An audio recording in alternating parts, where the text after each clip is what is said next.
guys! Welcome back to our YouTube channel. Please don't forget to like, share, and subscribe para lagi kayong updated sa mga video na i-upload ko sa aming YouTube channel.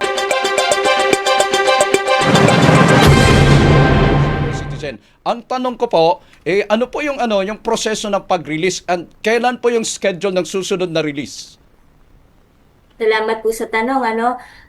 Paano yung paraan ng pagre-release natin? So, sa pagre-release po natin, katatapos nga lang po pala ng ating payout dito pong Disyembre.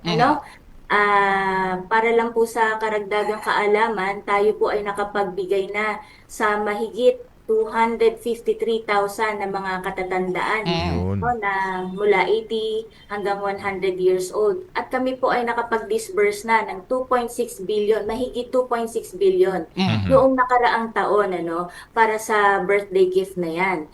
Ang proseso po, pagkatapos po ng application po nila, ibibigay po ng OSCA sa aming mga regional offices. May regional offices po tayo mula NCR hanggang Region 13. Lahat po ng regional offices natin. Tatanggapin yung mga application forms na yan. I-validate po ng ating mga regional officers yung ating mga application. Tinitignan naman po namin dito sa central office kung meron po bang nagkadoble ng application para po walang doble mapagbigyan.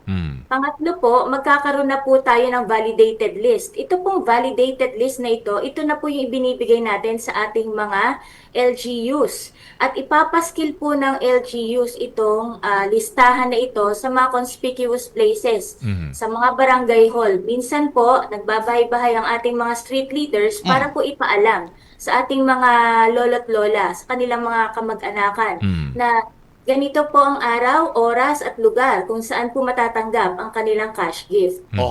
Okay. Thanks for watching. Please don't forget to like, share, and subscribe.